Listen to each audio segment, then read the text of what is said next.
All of these emotions, these categories of emotions, are there for a reason, and they're to give us a message that something needs to change. Now, one of two things has got to be changed when we're feeling any of these emotions. And before I tell you this, let's make sure you're enrolled here. How would you feel in your life if you knew, no matter what emotion you felt, you could go, okay, am I feeling uncomfortable, or is that a feeling of fear, or is that a hurt feeling, or an anger type of feeling, or a frustrated type of feeling, or a disappointed, or a guilty, or inadequate, or overloaded, or lonely feeling? How would you feel if you knew that in a moment or two, you could instantly get out of that feeling, no matter how intense it had been? Would that be useful? Then stick with me, okay? Because I know this may seem a little bit cumbersome at first, so listen to me carefully. At any moment you feel any emotion, the first step you're going to always want to take to master your emotions, first step always will be to identify the signal. What I mean by identify the signal is figure out, if you're having a feeling, which one of these categories does it go into. So let's take a look at how this might work. Let's say something happens between you and a loved one, and as a result you feel rejected. You look at your list of 10 here and you say, rejected's not on here, Tony. Well, step number one is identify which category it most fits. Well, when you feel rejected, you really could feel a lot of things about that rejection. You might feel uncomfortable, you might feel actually hurt, or you might feel angry about it, or as a result of rejection, you might feel lonely. What I'm trying to do is get down to the core emotion that really is controlling you, rather than just this giant word called rejection, which really isn't the essence of what you're feeling. As you go down, you look through your list, and by the way, I know you're not good at this list yet because it's brand new, but you'll memorize it simply by listening to this tape over and over again. By the end of this conversation, hopefully you'll know the 10, and I'll keep saying them again for repetition's sake. What we're going to call them from now on is action signals, because that's exactly what they do. They are signals for you to take action, to reevaluate the way you're perceiving something, or the way you're proceeding, the way you're communicating your feelings to other people, or the way you're behaving around other people or situations. In other words, they're going to tell us we got to make a change in order to get what we really want. And that's what these action signals are all about. They're not negative, they're not bad, they're there to serve us. But for now, let's come back to the example. We said step number one then always is identify the signal. That simply means where does it fit in here? So in this example, we've said that rejection really was just uncomfortable for you. Maybe what happened is you turned to kiss your husband or wife and they were busy reading or writing or something and they didn't really reciprocate. You felt, kind of uncomfortable about that. You didn't feel lonely. You didn't feel hurt. You didn't feel angry. You just felt a little uncomfortable. The signal of being uncomfortable is calling to your attention a message. And the message of uncomfortable feelings is, one, realize you need to change your state. That right now, no matter what happens in the state you're in, you're not going to appreciate it. You're not going to be resourceful in understanding what things really mean. Say, for example, you're feeling in a state of being uncomfortable about that. You're going to start hallucinating. Well, gosh, my husband or wife, they weren't really loving to me. Does that mean that they're not interested in me anymore? Does that mean that, that our relationship's not as strong? We tend to hallucinate when we get in an unresourceful state. So when you feel uncomfortable, first message from that signal is, hey, change your state. Second, clarify what you want. Immediately, you got to clarify what you want. That's what this signal is trying to tell you. It says, yeah, don't just be uncomfortable. What do you want? If you want your husband or wife to be closer to you, get clear that's what you want. And step three, immediately take action in that direction. And the way to take action in that direction is communicate your desire or do something that expresses it. Make sure you do something until you achieve what you want and you're no longer uncomfortable. It's literally that simple. Don't just sit around and go, gosh, I feel bored. I feel foolish. I feel insecure. I feel kind of rejected. I feel uncomfortable. Say, great. I need to change my state. The fact that I'm uncomfortable is a signal. It's giving me a message to immediately change my state. 2, clarify what I want. And 3, take action in that direction. If you do that, you've conquered this emotion immediately. Let's say you felt rejected to the point where you called it hurt. You really felt hurt inside. Well, what's the message of hurt? When you feel the sensations you call hurt feelings, that signal is giving you a different message. And the message there is that there's an expectation you have that's not been met, and you have a sense of loss. That's why it's more intense than just being uncomfortable. You feel like you've actually lost something. Now, the challenge with this, as with all these emotions, is that when you identify the message, you must immediately clarify what has to be changed. Whenever you have what you used to call a negative emotion, you're now going to call an action signal. You know that action signal is signaling you need to change one of two things. Either your perception or your procedure. Now let me clarify what I mean by that. Your perception might be, for example, that, gosh, you feel hurt. You feel like your husband doesn't love you so much anymore, or your wife doesn't love you so much anymore because, gosh, when you first met, boy, all you had to do was, look at them and they dropped their newspaper and came over and hugged you, and now they don't. You have a sense of loss, and that hurts you inside. And that hurt is a lot more painful than the feelings of just being uncomfortable. The point, though, is this. Is this an appropriate emotion for you to feel based on this situation and this time with this person? And that's really the question we want to ask ourselves whenever we have an emotion.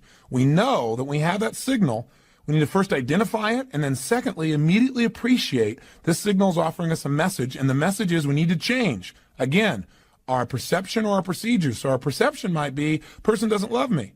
Do we need to change our perception? Do we have some rules that are inappropriate in this situation? And the answer here probably is yes. Wouldn't you agree? This person is just wrapped up in what they're doing because they're just immersed. It doesn't mean they love you any less. What this emotion is telling you is you need to change your perception because otherwise you're going to feel pain for no reason. You might also look at this same situation as a symbol that you need to change your procedure. Procedure means the way you're proceeding with this information. In other words, what this may be is a signal to you that you really aren't communicating your real needs to your husband or to your wife.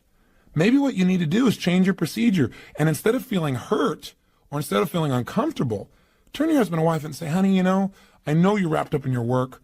I know you're totally immersed. I know you're trying to do stuff that supports the whole family here. But you know what? I just need, 3 minutes with just you and I, because I really need right now to just feel loved by you. I need to hold you. I need to feel connected to you. Now, if that person starts to get upset, obviously you're getting feedback that your procedure still didn't work. You have to be a little more flexible, a little more creative, or maybe a little bit more loving in the way you do it. Or maybe change the timing in which you go about something. But that's changing procedure, changing the way you communicate. Or another way of changing procedure might be it's a signal that says that the way you're communicating your husband or wife doesn't make them want to make you feel loved right now. That your present behavior may be turning them off. For example, let's say you feel rejected by them because when you come in the door, they don't rush up and give you a hug. They're immersed in something. Now, how do you respond to that? Well, what a lot of people do when they feel rejected is they feel uncomfortable with it, or they feel hurt, or some people get angry when they feel rejected. Now, what's the message of anger? The message of anger is you have a standard for your life, something that's important to you, and it's not being met by another person, or maybe even not being met by you. Sometimes we get angry because we're not living our own standards, huh? So let's say as a result, one of your standards is that people who love you, they run up and they greet you in your home. They don't do that today. Well, you feel angry. One of your standards has been violated. Something you believe important is not happening, and now you're angry about it. How do you respond now to your spouse who doesn't even know what's going on? Maybe you give them a dirty look, or maybe you make some snide remark, or you find something wrong with what they're doing. As a result, this person may very well purposely reject you.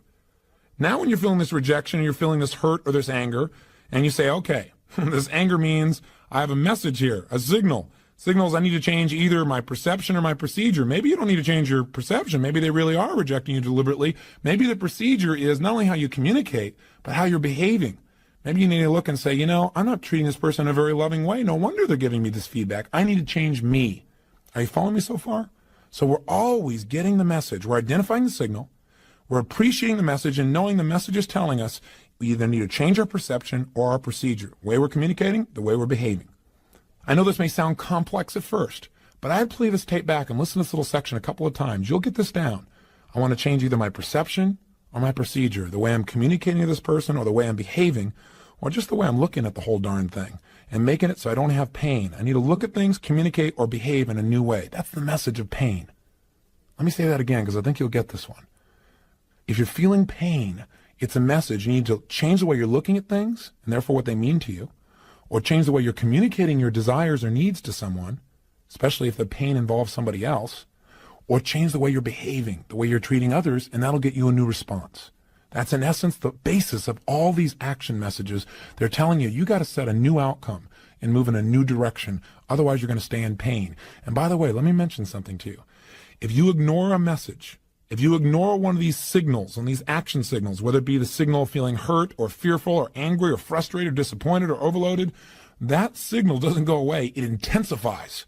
You'll feel even more hurt, even more angry. It intensifies until one day you get smart enough to say, hey, I got to change something here. I got to change my expectations, the way I'm evaluating this thing, the way I'm looking at things, the way I'm feeling about it, or the way I'm communicating what I need, or I got to change the way I'm behaving, period. I'm going to keep feeling this until I make one of those three changes. It's that simple. Next, once you've identified the signal i.e. you've identified, you said, I was feeling rejected, and what that really means is I'm feeling uncomfortable, or it really means I'm feeling hurt, or angry, or lonely, or whatever. Then the second step is appreciate the message. Respect that emotion. Don't make your emotion wrong. So many times they say, well, I don't want to feel rejected, or I don't want to feel bad, or I don't feel angry, I don't want to feel hurt. Don't do that. Appreciate it. It has a message for you. It means you got to change. But it also means something very specific depending upon which emotion of these 10 categories. So before we go any further, let me review with you what the messages are that each one of these 10 signals is giving you. We've already said that if you're uncomfortable, the message is simple. You got to change your state, clarify what you want, and take action in the direction of what you want. And immediately you won't be uncomfortable anymore. If you're feeling category number 2, emotions of fear, whether it be concern or apprehension or worry or anxiety or scared or frightened or terrified, no matter what intensity it is, any one of those still are fearful emotions, and fear emotions deliver one message to us. We need to prepare ourselves to deal with something or to avoid the negative consequences of something that's coming up, something that's about to happen, a situation or event. Basically, fear is get prepared. Get yourself so you can deal with something. And that's a valuable message, isn't it?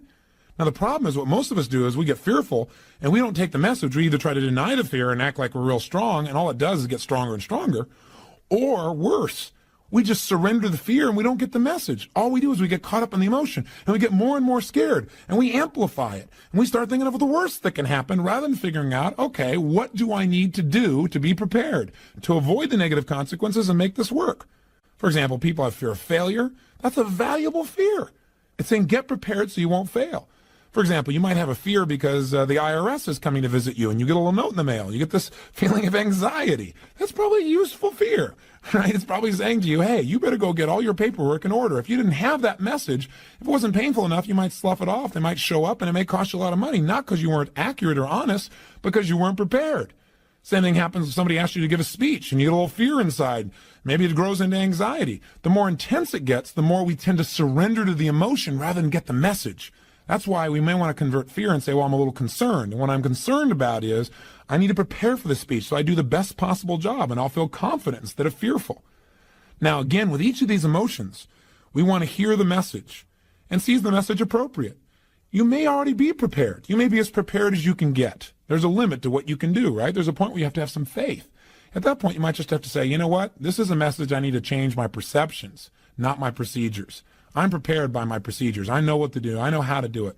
But I got to stop focusing on this thing being the worst possible situation. I just need to decide to become confident now, to focus on it working instead of it not working. The third category of emotions, those of hurt feelings, give us a signal and a message that says you have an expectation that's not been met and you have a feeling of loss. I.e., you expected somebody to keep their word and they didn't. That hurt your feelings. Or you expected someone never to share something that you told them privately and they told somebody else. And now you feel hurt. You feel a sense of loss of intimacy with them or loss of trust. And that sense of loss is what creates that feeling of hurt inside of us. What do we need to do? It tells us immediately that we have to evaluate, is there really a loss here? Again, do we need to change our perception? Maybe you just didn't communicate to this person that when you told them this, you wanted them to keep this information private. Maybe you haven't lost anything. Maybe you just have to change your way of communicating your needs, or again, change your behavior. The next category is anger. That's the fourth category. And again, emotions like irritation or feeling livid or furious or enraged or resentful, all of these fit into this category. Any of these emotions are simply signals giving you a message, and the message here is that an important rule that you have in your life has been violated by someone else or maybe even by you. See, when we think something's really important and somebody violates that rule, we get upset about it. How we deal with that upset will determine a great deal how much pain or pleasure we really experience in our lives and how close we get to other people or how much we push them away from us. In other words, if somebody violates your standards, that's the message. What you're supposed to do with that message is real simple. Communicate that you have a standard. Communicate that you know it's only your rule. It isn't necessarily their rule, but you need their help. So if we use the earlier example where you shared something in confidence with someone, but you didn't tell them it was in confidence, you expected them to know that, and you didn't just feel hurt, you felt angry about it, then the bottom line is instead of beating that person up, you need to go to that person and communicate in a different way. right? Change the way you're communicating, change your procedure, and say, I know you didn't understand this to be private, but this is really important to me, and you need to deal with it as quickly as possible. Anger is usually an outgrowth of hurt. In other words, when you're hurt, you have a feeling of loss. Something you expected didn't work out. When you're angry, it's because it's something you think is really important that wasn't handled, or you've got a lot of hurts that have built up and you've not expressed them, you've not communicated them. So anger is usually a signal that something you believe is really important has been violated by someone or yourself.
They're waiting on me, haters think they gaining on me. Sitting in purple rain and folding origami. Oracles surround me, each one more astounding. Still handle my biz, just got a channel climb up to the level. The damage I really can make is a trip. Doing figure eights, ace. Are you coming back now? But it's way too late.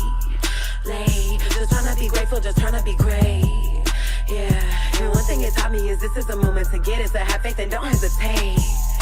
Where my bad girls at? Bad girls at?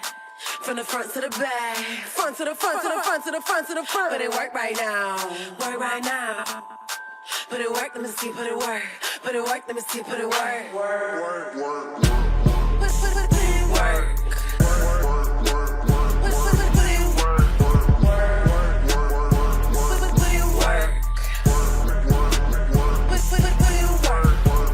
Never land, never let my feet touch the floor. I just flow in my zone, you can't touch us though. Keep it moving, UFO, I just got to go. I can't touch the floor. Take that, break that with a Self, or that you've had a lot of hurts that you've not expressed that have built up until their anger. How do you deal with it? Change your perception. Maybe this person wasn't trying to hurt you at all. Change your procedure. Communicate better what your real needs are, or change your behavior. Tell people up front, hey, this is private. Promise me you won't share this with anybody because it's real important to me.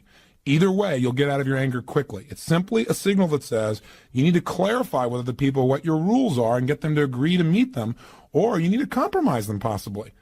Some things you get angry about, you're going to get angry about for the rest of your life. And you better identify those things and realize that those are just your standards. They're not everybody's standards. And if you go around being upset because everyone doesn't live by your rules, you're going to be upset your whole life. So again, maybe you need to change your perceptions, change your rules so that life is a lot simpler and a lot less painful for you. The fifth category of emotions, frustration. These action signals are telling you you need to change your approach to achieving your goal. Whatever you're going after, you're not going to get it the way you're doing it right now. That's why you're frustrated. You keep trying to get the same result by doing the same thing over and over again. There was a definition given a long time ago about insanity. They said insanity is attempting to get a new result by doing the same thing over and over again. It'll never work. So you've got to change your approach. When you feel frustrated, just know, hey, that's a message. I got to change my approach. I need to be more flexible in this situation. Category number 6, disappointment. If you start to feel disappointed, that's a signal.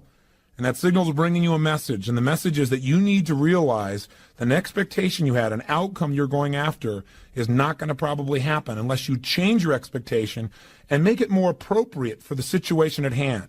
In other words, maybe you wanted something to happen in too short a period of time. Realize disappointment says you need to change your expectations. You need to change simply your view of things and come up with a more appropriate outcome for the time that you have involved, the people you have involved, the situation you have involved. So that's the message. Listen to it. Utilize it. Don't keep re-experiencing disappointment and stacking it until you feel overloaded, or overwhelmed, or hopeless, or inadequate, which are emotions we'll talk about later. But first, let's talk about the next one. The seventh major category of emotions are guilt or regret emotions. Hey, when you've got feelings of guilt or regret, a lot of people say, well, don't feel guilty about anything. Garbage. Guilt serves you if you hear the message. And the message of guilt is really simple. It says you violated one of your own standards, and you must do something immediately to ensure that you're not going to violate again in the future. That's why you have the pain of guilt. Now, what most people do is they do one or the other. They either deny the guilt, take themselves out of it, and don't feel guilty at all,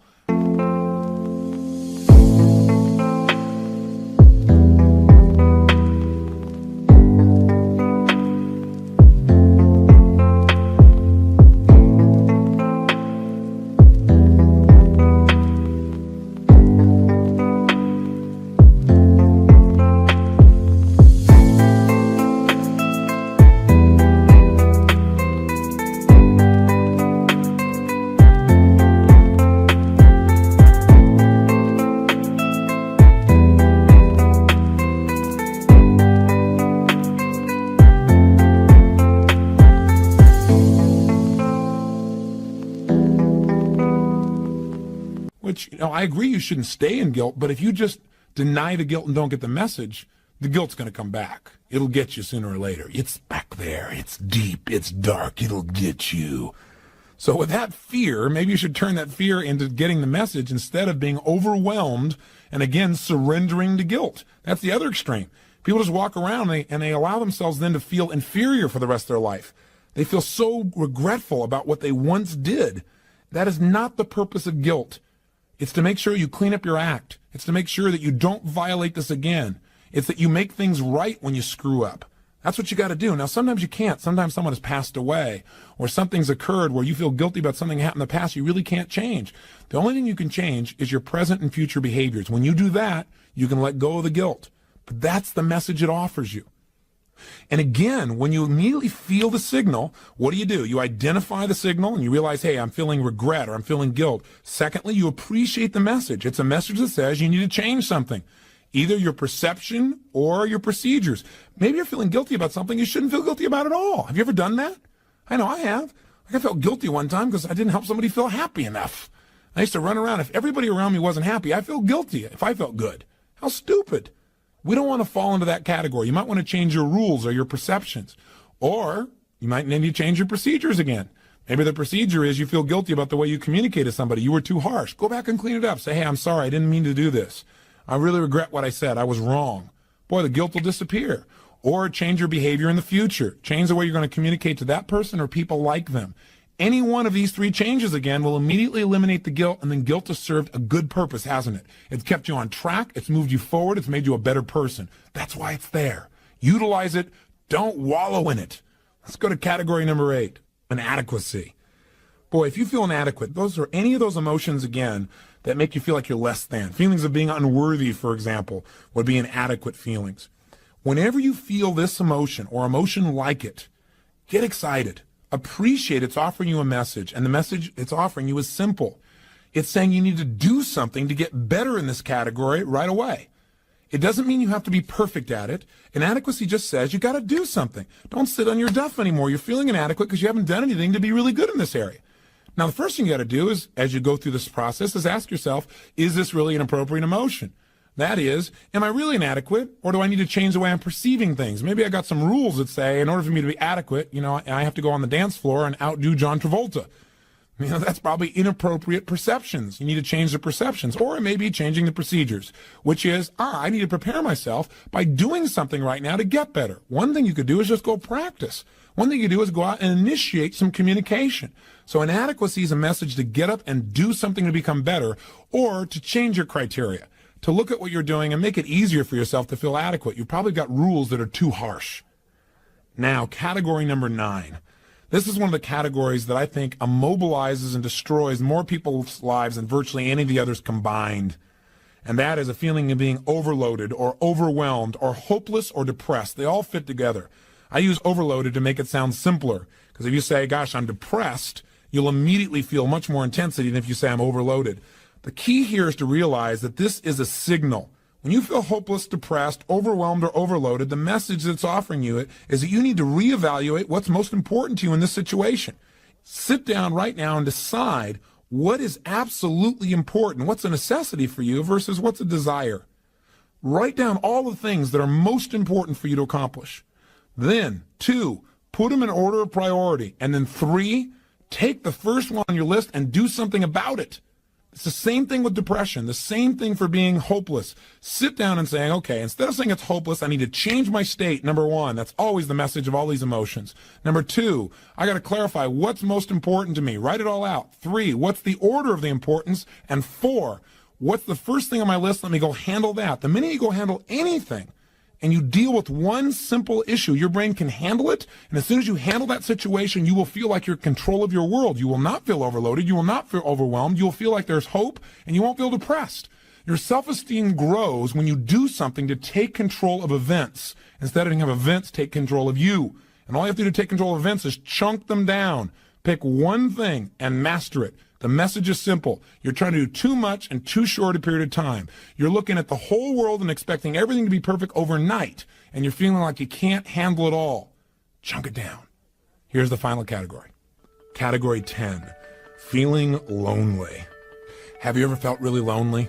Gosh, I don't think there's anybody alive who hasn't. But what does it mean when you feel lonely? What is the message that you should...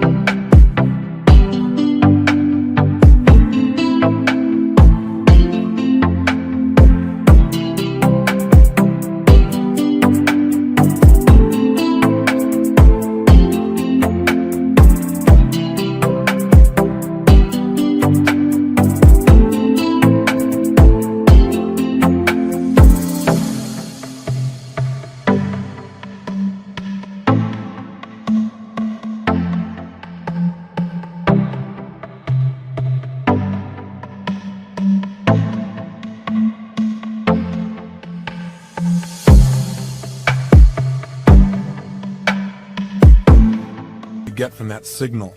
I think the message is really simple. What we really need at that moment, the message is telling us we need a certain connection with people. The challenge with that message is a lot of times people take the word connection, or the idea of the need for a connection with another human being, and they make it into a sexual connection or instant intimacy. And then they feel frustrated because even when they have that, they still feel lonely. What we really need to do is identify what kind of connection. Maybe you do need an intimate connection. Maybe you just need some basic friendship, or someone to listen to, or somebody to laugh with, or someone to talk to. It's real important when we feel lonely, just say, hey, this is really neat. What's great about being lonely is it says I really care about people. I love to be with people. And I need to find out in what way I want to be with somebody right now.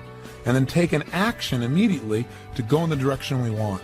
In other words, all 10 of these emotions are a message to our brain to say, hey, what you're doing right now isn't working, and you need to change it. You either change your perception, change what criteria you're using, your way of looking at things that makes you feel this way because your perception is not appropriate, or change the way you're communicating. You're not communicating things in a way where people know your needs, or just change your behavior. What you're doing isn't working. Change your approach. Every feeling you have, good or bad, is not based on the actual reality of life, but rather your interpretation as to what things mean. And remember, nothing in life has any meaning except the meaning you give it. So if you don't like the way you're feeling, change the meaning. If somebody passes away, you really cared about them and they die, you can feel really bad. You can feel disappointed. You can feel frustrated. You can feel angry. You can feel hurt. You can feel sad. And all those are appropriate emotions. But make sure you take a message from it. And the message you got to eventually come out with is, what's an empowering way of looking at this? What else could this mean? Maybe it doesn't mean that I just lost somebody. Maybe it means this person has gone someplace they need to be. Or maybe this means my connection will be even stronger with them now than when they were here. Maybe this means I will value my own life and give more while I'm here because I realize that life is delicate. Choose meanings that empower you in life instead of assuming meanings that disempower you. It's a final message to remember.